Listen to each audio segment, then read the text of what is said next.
Purple Daily is daily Vikings entertainment. You just want the Vikings to win a Super Bowl before we die. I will ride with this group. Seriously, man.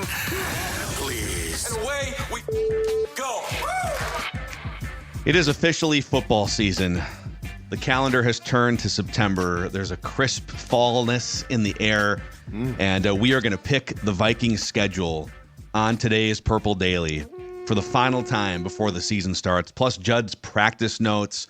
But we want to start the show off. I'm sure most, if not all of you, saw the news from a couple nights ago. So Park Tavern in St. Louis Park has been an incredibly great partner of ours. We had our draft party in 2023 there a couple years ago.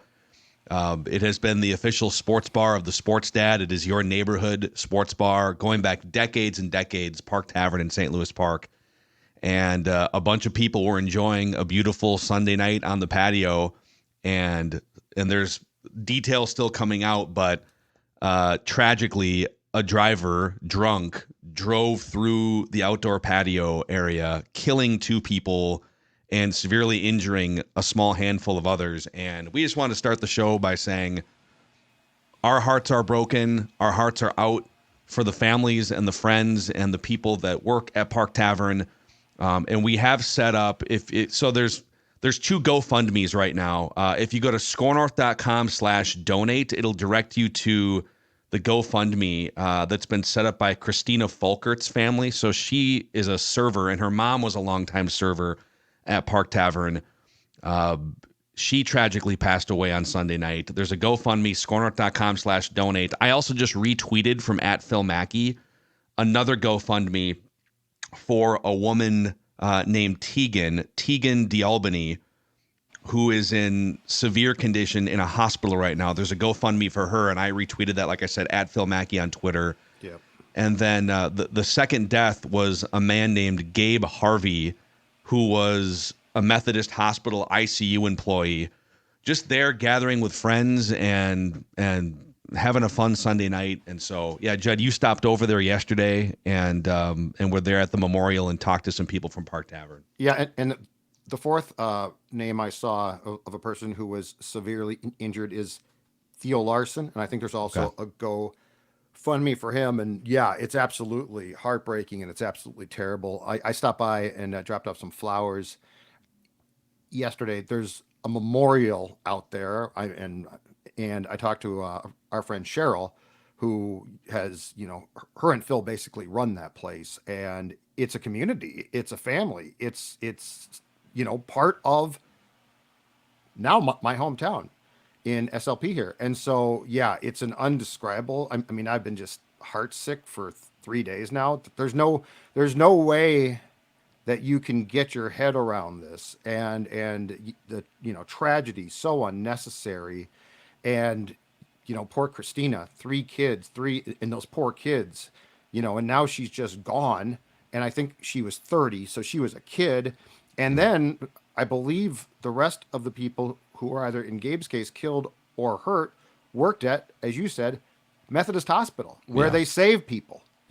Like their life is, it revolves around trauma and helping people who go through things just like this, and now just completely senselessly, lives are gone and certainly altered. So yeah, I told Cheryl, I said, whatever we can do down the road, let us know. Because, I mean, they're grieving right now, and they can't. I mean, no one can process this yet. So just a tragedy. And the last thing, too, is we consider the sponsors on our show to be more than sponsors. They're family. They're people that we try to keep up with. And this is just, for lack of a better term, devastating. Just devastating. So, yeah, more details will come out. I think just the best thing that we can do now is let's raise some money for these families that are affected. So scorenorth.com/donate, and then any of the links that we are retweeting @PhilMackey, @JZolgad. And yeah, we'll hope for the best for those that have survived, that they can continue forward here. But yeah. So yeah, Park Tavern, in our thoughts, in our hearts, and we will now awkwardly transition and pick the Vikings schedule. The 2024 Minnesota Vikings season set to begin at the New York Giants this coming Sunday at noon. Vikings vent line to follow on the Purple Daily YouTube channel. Let's all keep track of our own wins and losses here, boys. For the YouTube audience, we've got the schedule on the screen. We'll start with Declan over to Judd, and then I can round out each game here. So at the Giants, win-loss and short explanation. Declan. Win. They need to get off to a good start. I think the Giants might be one of the worst teams in football this year, so win for the Vikings in New York. I agree with Dex. Win. I'm a little bit concerned because it's Darnold not going back to play the Jets, but still going back to play in the same stadium, and clearly the attention, and it will be a test for Sam. But yes, I think that the Vikings very capable and will come away with a win. I'm going to go win here too. Vikings are the better team, I think. Man, for as many questions as people have about Sam Darnold, I think Daniel Jones raises just as many questions. In fact, I think Sam Darnold is the more talented quarterback of the two. And we'll just see which head coach and infrastructure can, I don't know, keep the other one for keep their quarterback from turning the ball over and being a turnover howitzer. So we all have a win there. Home against San Francisco, week 2. Loss. I even though San Francisco might be finally trending downwards, and there's been some weird stuff with them this offseason with a bunch of their star players, I think the Niners are just a better team. And so this is a loss for me. Their first round pick just got shot too. And thank Ricky God Pearsall, man. He survived, and he, I think, was released from the hospital after being shot on Saturday and Sunday. But yeah, there's been a lot of weird stuff. Now, they did get, or they came to a contract agreement with Ayuk, so he'll be back. I'm going to go with loss, but I don't necessarily think this is going to be a blowout. I think it'll be a close loss for the Vikings. Weird vibes in San Francisco. Yeah, Ayuk, they did get Ayuk signed, and it looks like Trent Williams is in the process of signing today. That's right. But then the Pearsall thing, sometimes vibes matter going into a season, and the Vikings have found that out. I think the Vikings upset the 49ers in week 2 here. I think the 49ers might be clawing their way just to get to the playoffs. Aging roster, McCaffrey, huge workload, hamstring issue in the offseason. So give me the Vikings here. A little 2-0 start for the Purple. Houston Texans, week 3, home. Loss. I really like Houston this year. I think they're really good. It's going to be a fun storyline. Obviously, Diggs coming back, Danielle Hunter coming back. A lot of fun stuff on the docket there. But I just think the Texans are really damn good, and I think they're going to kick the Vikings' butt. I went back and forth on this. Loss. I've gone back and forth here. I think it's a win, and here's why. Wow. It's a home game. Guy. It's a home game. That place, if Vikings fans are in the mood, and it's a noon game, so it's certainly not a late afternoon or evening start, but that place can rattle young quarterbacks, and Stroud is just going into his second year. There could also be regression there, and I think Brian Flores is going to take this personally as far as, they got Diggs. And I took that personally. They got Stroud. I took this personally. I think he's going to, I think Brian Flores is going to cook up some schematics. So I land on, I guess, what will probably be considered, as far as the line goes, a small upset win by the Vikings. What's he taking personally? Just the criticism of him? Well, no, just the challenge, like the challenge of Stroud. Stroud's this unbelievable quarterback. He's going to be, and I think Stroud is still at the point in his career where he is, again, defensive coordinators had all summer long and spring long to watch tape here, film. So I think they could throw some very interesting looks at young CJ Stroud. This team is a beast, man. I mean, their weapons, Nico Collins, Stephon Diggs, Tank Dell. They got, Cam Akers is going to have all the inside secrets for Houston, right? Yeah. See Houston now, Joe Mixon. I'm going to say it's a loss at home to the Texans here. And that brings us at Green Bay, week 4, gentlemen. It's a rough start for the Vikings. So it's a loss for me. Loss in Green Bay for right now. Luckily, this is not a December trip to Lambeau, but it's still a trip to Lambeau regardless. And I have this as a loss. So Vikings are 1-3 out the gate for me, 2024. Agree completely. Loss. It again could be close, but I just can't predict a win here.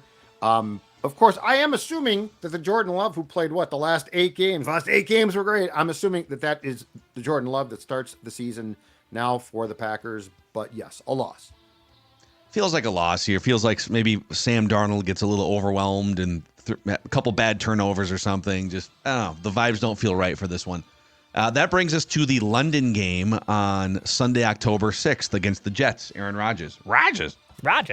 W. Vikings snap their 3-game losing streak. They get a win going into the bye. It's on neutral turf.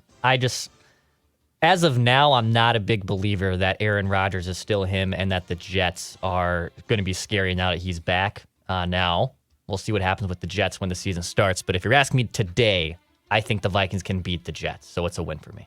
I think this is a 14-6 loss. Jets defense is outstanding. And they're going against Darnold, who I think the one thing about Sam that we are going to see, and we've talked about this from the practices I watched, is when he gets pressured, it can be a problem.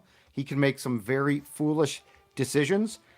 I know that the game is in London, but I still think that Sam is going to see the Jets and think I can prove something here. He has the weapons to do it. I don't know he has the intelligence, so I see this as as like a 14-7 loss with the Jets defense absolutely having a great day. This is the KOC guiding Sam Darnold to a revenge game. I think also Brian Flores makes 40-year-old Aaron Rodgers' life miserable. So maybe I should put this all in a write that down prediction. Vikings win this game. Kevin O'Connell helps guide Sam Darnold through a really good defense. And we get a sideline blow up between Aaron Rodgers and either Robert Saleh or Garrett Wilson. But we get like a London sideline blow up that features Aaron Rodgers in some capacity. Love this. Vikings win the game. And then they get the bye week coming back from across the pond, only to host the Detroit Lions home. Probably a Kenny Albert game, noon on Fox. It's the Lions and the Vikings from US Bank Stadium. So we get the we know the announcers, but we usually don't get assignments till the week before, right? The week of, correct? That's usually how that works. Probably today. God, I can't wait for that. I'm going to say, though, for this game that this is a win. I think the Vikings surprise us. They come out the bye. I don't believe they'll lose all these home games either. Because right now I have them losing their first 2 to the Niners and Texans. And I think just by the law of the Vikings surprising us a little bit in one of those 3 games, I'm going to pick it against the Lions, against their divisional foe. It's a win for me. I agree with Declan. Win. I think Detroit is good. I think Detroit should win the division. I think Detroit is good still, but it's a division game. It's at home. You had essentially now 2 weeks to prepare. So I'm going to go with probably what is considered for the Vikings a rare home upset of the Detroit Lions in their history. You know, on paper, this looks like it's probably a loss, right? The Lions are a really good team, but when you factor in Vikings get the extra week of preparation, and the Lions in the previous week are playing a national spotlight game at Dallas, so they're going to be all in preparing for that coming out of their bye week. And they're traveling again, back-to-back road games. I think this is a schedule win for the Vikings. So I'm going to say they beat the Lions as well coming out of the bye. And that brings us to a very short week, Thursday Night Football at the Los Angeles Rams. Week 8. Loss. I think the Rams are going to pop back up here. I know they made the playoffs last year, but it feels like Matthew Stafford still has a lot of good football left in him. Short week. Sean McVay. Love the storyline. KOC Sean McVay, but loss for me on a Thursday Night Football game. Speaking of schedule wins and losses, this is a schedule loss. You play on Sunday. Our prediction is that the Vikings win, and then you have to travel to the West Coast. Yeah, it's brutal. Turnaround, not good. Rams, good enough. This is a loss. Yeah, the Rams feel like I think the Rams win their division. Sean McVay, Matthew Stafford for another year here, a couple great weapons on offense. So, yeah, for all the reasons you guys mentioned, I'm going to say it's a loss here. But then you get sort of the half bye week to prepare for a home game against the Colts in week 9. the 8th game of the year. And you trail 40 rip this time. Yeah. You guys forced me to leave so we can start vent line, and you come back and win. Jeff Saturday ain't walking through that door to save the Vikings here. Matt Ryan ain't walking through that door to save the Vikings here. Dex, home against All right, sorry. Colts? Nope, I was moving. I had another window up to move that schedule down, but I will have a win against the Colts. Colts are going to be a fun team to watch, I think, this year. But I have this as a win for the Vikings coming off a short bye week. They can get a win back at home. They're 4-4 right now in my schedule. Hate to be boring, but I agree. I think they come back then, to your point, Phil, a week plus off now to prepare. Home game. I think we all expect that the Vikings will be, by this point in time, probably at least a little bit better than the majority expected. So I'm going win. Okay, this is... Every schedule has like a game or two that looks like it should go one way on paper and then it goes the other way. Right. The Colts are one of the, I think, most under-talked about teams in the NFL. Shane Steichen did an unbelievable job with that team. They had 9 wins last year. Nobody thinks about it, with rookie Anthony Richardson for like 4 games and then career backup Gardner Minshew. And he's out there, Shane Steichen, first year coming over from Philadelphia. So I think even though the Vikings get some extra rest here compared to Colts, who are playing back-to-back road games, I think this is a game on your schedule where, yeah, you're totally going to beat the Colts at home on extra rest, right? I'm going to say it goes the other way, and a well-coached, underrated Colts team wins this game. All right. Plus, Sam Darnold could just like short-circuit at any point in time and, throw 3 interceptions. That's my guess against the Jets, so yeah, I don't disagree. So, okay, now we go into a brutal stretch in terms of travel. 3 road games here, starting with at Jacksonville, Week 10. All right. I'm not as high on the Jags as others. I'm not. But to assume that the Vikings can go in there and upset them, I think is a little far-fetched right now. So I have this as a loss in Jacksonville. Yeah, I'm assuming that unlike a year ago, Trevor Lawrence will not suffer some type of sprained ankle or something that will either preclude him from playing or turn him from a really good quarterback into a very mediocre one. I'm going with a loss to the Jaguars. Yeah, I'm tail spinning here. This is a loss for me. I am very high on the Jaguars, very high on Trevor Lawrence. That team was 8-3, fighting for the 1 seed in the AFC before the high ankle sprain last year to Trevor Lawrence, and everyone just kind of writes him off. But they have a Super Bowl winning head coach. They have one of the most talented quarterbacks who's probably got another step to take. Brian Thomas Jr., they drafted out of LSU. They got some interesting weapons. So I've got 3 straight losses now. The season is spiraling. And now so that's the 9th game. We've got the second half of the schedule here. But let's talk about underdog here, Dex. Tell the audience about one of your favorite places. Absolutely. Underdog Fantasy, finally week 1 is here. In fact, they even have a free pick'em option right now, basically. A no sweat Travis Kelce pick. Will they have a yard? Can you get a yard against Baltimore? You can lock that in. I got Isaiah Pacheco, who I always love. I know Judd's a big Pacheco guy. Can he get a touchdown against those Ravens on Thursday Night Football? And let's just ride with Lamar Jackson. So if you want to ride with this, if you want to fade my picks, which is probably the right thing to do, you can do that at Underdog Fantasy. Promo code SCORE will get you a deposit match and up to $1,000 in bonus cash. Promo code SCORE. It's in the YouTube link as well. Love that Underdog Fantasy is back. Can't wait to see all the great winning options our fans and listeners are picking this year. The Minnesota Lottery is back too with Vikings scratch games, Judd. That's exactly right, and we're excited certainly to have them back. The new scratch game is the official scratch game of the Minnesota Vikings. You can win up to $100,000 or second chance prizes, including season tickets. How about that? Or an away game trip. That's officially exciting. Minnesota Lottery. I'm in. Must be 18 or older to play. So check it out. We're glad to have them back on board. Yeah. And Federated Mutual Insurance Company helping to power this show all throughout the year. Federated's like having a great offensive line for your business. So if you're a business owner and you're looking for frontline protection, you're looking for a plan to put in place to stay focused on safety, claims, let the team at Federated support your business. Federatedinsurance.com, where it's our business to protect yours.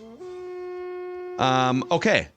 At Tennessee, the second of 3 consecutive road games here, Dex. Yeah, I like the Titans a lot. I think they're going to also be a fun team to watch this year. But of the 3 road games the Vikings can win, I think this one is the most winnable of this stretch. So I have it right now as a Vikings win. I am wait and see on the Titans. I'm not convinced yet. And so, yes, I think the Vikings will get a win against the Titans. Man, the Titans are another team that they did a lot of interesting things in the offseason. They made moves. They've got, at running back, they've got, Tony Pollard and Tajay Sharp now replacing Derrick Henry. One of the more, I think, underrated teams to watch, kind of like Jacksonville, but I'm going to say Vikings go into Tennessee and snap their losing streak that I have them on. So it's a win for me at Tennessee. And that brings us to Soldier Field, November 24th. The winds are blowing off the shores of Lake Michigan at Caleb Williams and company. Loss. I have this as a loss. It's a windy, brutal game in Chicago. Might be your classic, 17-14, running the football, a lot slugfest with the windy condition day in Chicago, but I have this as a loss for the Purple. 2 teams I don't love, and so what I ordinarily do in situations like this with an NFC North rivals, I just split the series. So I'm going to go with a loss as well. Not because I think the Bears are great. I just don't necessarily see the Vikings sweeping the Bears. This is another schedule loss in some ways, in that the Vikings are coming off, they're road weary. They're coming off a 3rd consecutive road game and 4th road game in a month, going back to the Rams game on that Thursday night. And the Bears are playing their 3rd of 3 consecutive home games here. So the Bears are much more well-rested. The schedule tilts toward the Bears here and the home field advantage. So I will go Bears. So Vikings lose this one. And now the Vikings come back home. So they go 3 straight road games and then 3 straight home games, starting with home against the Cardinals on December 1st. Hopefully, this is probably, I think, the game on the home schedule side for the Vikings that fans probably think is the easiest one on paper. I have this as a win, but we might be falling into classic trap game fashion here looking at this early in the year. Maybe the Cards bounce back, but right now I have the Vikings winning this game. This game was in Arizona. I might pick the Cardinals, but it's not. And I consider, as I went through this exercise to put this together, I consider this month to be the revival and then the fall. So I'm going to call this one a win. I think the Vikings do definitely get hot in this 3-game home stretch. A win for the Vikings. It's another one, man. Sneaky here. And the Cardinals are going to be a full year of Kyler Murray. You got Marvin Harrison Jr. I'm going to say it's a loss. I'm going to say this is a loss. Tough one. So this will be their 2nd straight home loss. Colts, Cardinals. People kind of freaking out here. Should Kevin O'Connell get an extension coming up next on Purple Daily? Yeah, if he hasn't signed one, now we're getting very nervous. Okay, now one of the games that we've all had circled. The Atlanta Falcons, Kirk Cousins, maybe Kirk Cousins. We'll see. 36, Achilles, Michael Penix. But week 14, December 8th, home against the Falcons. Assuming the noon game slayer and Kirk Cousins is healthy for this game, I have this as a loss for the Vikings. And everyone's very high on the Atlanta Falcons. They bring in Kirk. They're finally going to get that offense over the hump after the buffoon Arthur Smith is now gone. But I think the Falcons are just a better team, so I have this as a loss for the Vikings. Let me take you inside the meeting rooms at TCL the week before this game, where Kevin O'Connell and Brian Flores get together and like superheroes join forces because they know the kryptonite of Kirk better than anybody. The Vikings win this game. Yeah. All right. I'm with Judd on this one. This is Superman going back to the kryptonite cave, man. The Vikings know they can take that Kirk O'Chains necklace, replace the bling with some kryptonite. They know exactly where the bodies are buried. They know exactly how to fluster him. Kevin O'Connell sort of made Kirk Cousins into this late game, 4th quarter comeback master. He created him in the lab. Yep. And now he will destroy him in that same lab at US Bank Stadium. Vikings beat the Falcons a revenge game. He's alive. And then home against the Bears, Monday Night Football, Monday, December 16th. I have this as a win. I have this as a win against the Bears. I think they're going to split against Chicago. And I think that's the best spot for the Vikings to get one of these wins back. So I have them splitting against Chicago. Bears might be better this year, but I'll have a split here. It's a win for the Vikings. I agree with Declan, which in my world makes them at this point in time 8-6. So Kevin O'Connell is now he is in the running for Coach of the Year. Wow, look at Sam you, dude. Darnold has turned things around, sure to get a big contract. As I said, the revival before the fall, so stay tuned. But at this point in time, they beat the Bears, and I believe, what was it, a Monday night game or was it a Sunday night game last year at the bank where they lost this game to the Bears? I think it was a Monday night. I think was it was prime a Monday. time. It was prime time. Yeah, it was ugly. And that was an awful football game. That game sucked. Hopefully this game much improved, but the Vikings win. This is another one where the schedule plays a role here. So previously, the Bears were playing a third consecutive home game while the Vikings were playing a third consecutive road game. It just kind of felt weird. Now it's flipped. So this exact time on the schedule when the Vikings have been home for like a month, basically, and the extra day on Monday night, Yep. the Bears are road weary, having played at Detroit and at San Francisco the previous 2 weeks. Those are two of the most physical teams in the league, too. So you're just getting bludgeoned and pummeled at Detroit, at San Francisco. Now, they might be desperate for a win at this point because they're probably fighting for a playoff spot.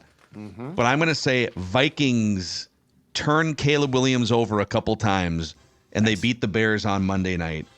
So I have them, Judd, 8-6. I've got them 7-7.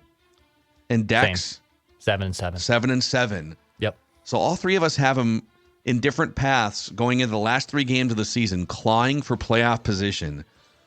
And as it always seems to be, at Seattle, cold weather game.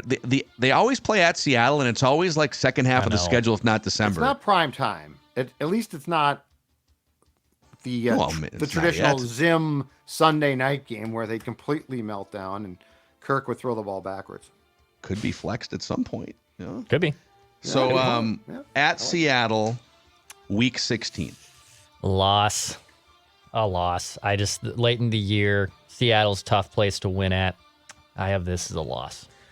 They've won 3 consecutive games. They are not a bad team, as folks expected, but they're not a great team. And right now they're tired. They're banged up. They've won 3 consecutive. They're feeling good. And the worst thing that you can do in this league is feel good because that'll bring you down. It's a loss. Yeah, it's a loss for me too, man. I think Seattle could also be, there's a few teams on this schedule where you're like, Tennessee, Jacksonville, Indianapolis. I mean, Seattle falls in that category. They are going to be competing for a playoff spot. I know they had a coaching change, but the last 2 years, Geno Smith as their quarterback, they've won 9 games, I think, in both seasons, right? Aren't they 9-8 in both seasons? So that could change things. But yeah, I think this is a tough game. I agree. So it's a loss for me. Okay. Home against the Packers, Sunday, December 29th. Noon on Fox. On Fox. Vikings are 7-8 going into this game for me, likely needing a win to really control their destiny in the playoff field at this point. But I think it's too much. I think the Vikings are swept by the Packers this year. I have this as a loss. They fall to 7-9. Yeah, worn down, tuckered. It's been good, but it's over. It's a loss.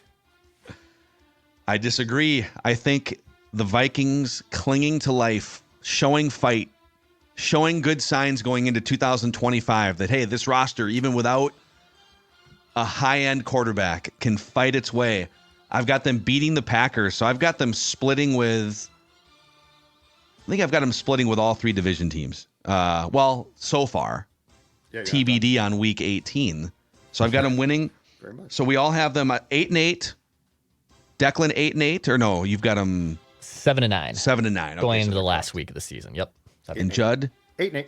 8-8. Okay, Yep. So still some hope for my schedule, for Judd's schedule. Yep. Declan, they're probably just playing for pride. At the Lions, week 18. It's a loss. I don't see anywhere Man Campbell rests his starters unless maybe they lock up the number 1 seed before the game starts. And even I guess that he won't. Yeah, and he doesn't do that. So at this point, the Vikings 7-9. Now maybe some things are weird in the NFC this year, and an 8-win team can still squeeze their way into the wild card mix. But at that point, I think it's going to be tough regardless. So it's a loss for me. They go 7-10 in my schedule pick. It's a loss. 8-9. But the day after that loss, Purple Daily focusing on what would have happened if J.J. McCarthy had been available to play. And I think that there will actually be a lot of optimism.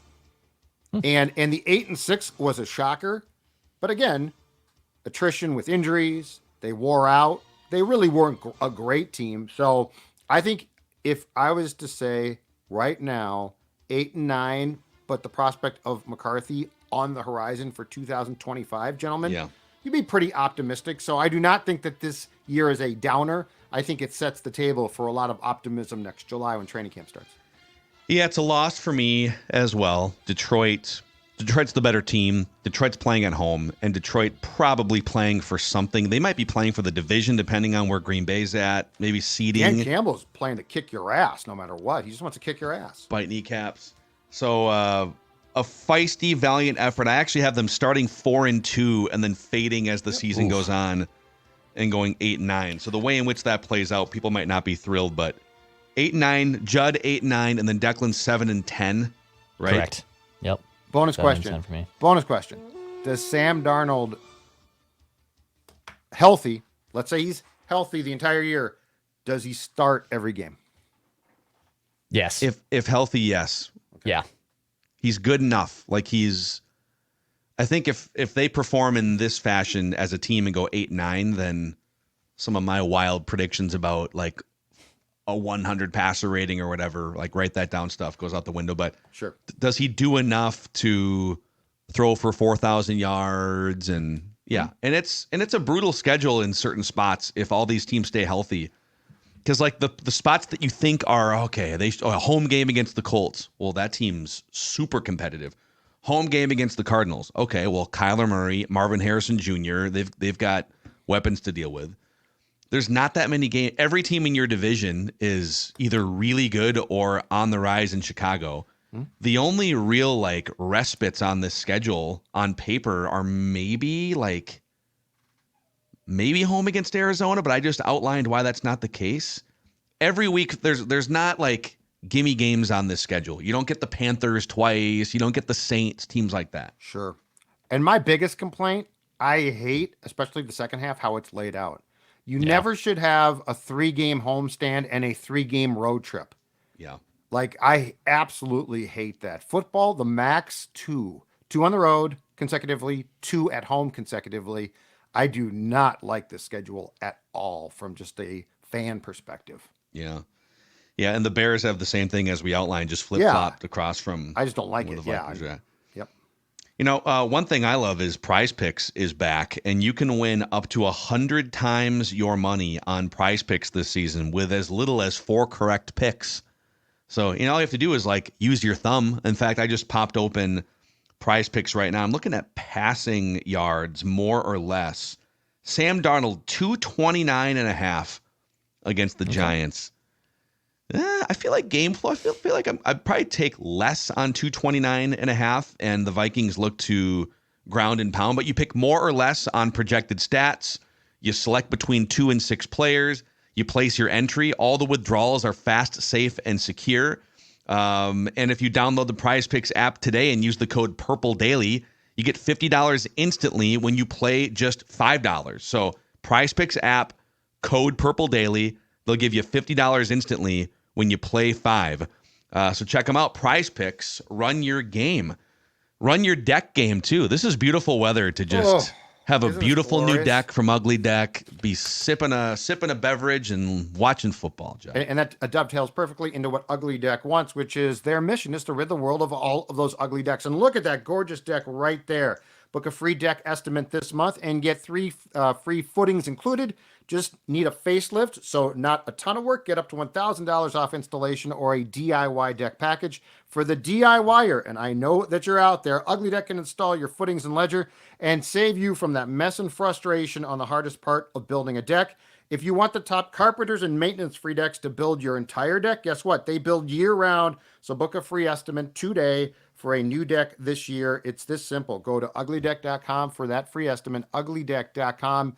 Phil's right. This is deck time right now. Fall, gorgeous. Perhaps you got your TV watching college or pro football on that deck. Check out uglydeck.com and make sure you tell them the guys at Score North and Purple Daily sent you. Yeah. Judd, let's do a few minutes here just to wrap the show. You were at practice yesterday, at least the it's not like training camp where you can watch Judd's camp notes, taking full notes. 3 periods I think we can watch, which and that starts with stretching. So if you consider that. So stretching. It's stretching, individual. Conversational, getting to know teammates. Special teams drills, and that's basically it. A couple of things. One, good news. Jordan Addison was in full uniform with a helmet, did the stretching. Now, he didn't take part in the individual drills that I saw. So I'm guessing that when the first injury report, which is not mandatory to be issued till Wednesday, comes out, he's going to be limited. But I don't know if it was badly, but he definitely sprained that left ankle in a mid-August joint practice with Cleveland. And in doing my sports dad detective work and looking at those ankles and saying, is the left one spatted more? More tape is there something on that one that screams? Are they hiding a walking boot? I mean, Does he have a cane? What is going on with Jordan?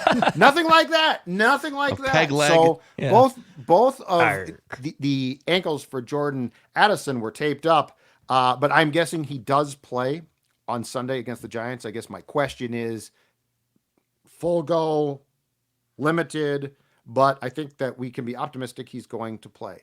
Now, the bad news was off to the side on a side field where they do rehab work, doing some running, was Jalen Nailor, who we all know had a great training camp, but we also know the big knock against him is his complete inability throughout the course of his career to stay on the field. He's good when he can, because I think that there is a case to be made that he might be the third receiver on Sunday if fully healthy. Breaking news from our guy Doogie. I got some breaking news on Nailor, and it's this. It's not considered a big deal, which means he'll probably be on the injury report like Addison on Wednesday. He also probably can play. Okay. So I don't know when he got hurt.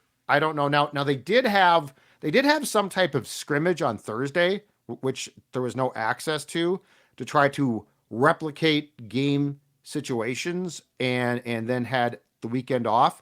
So I guess when we see the first injury report, the two things that I expect to see are at least how much work and practice, and we don't get the rulings on like questionable blah, blah, blah until Friday.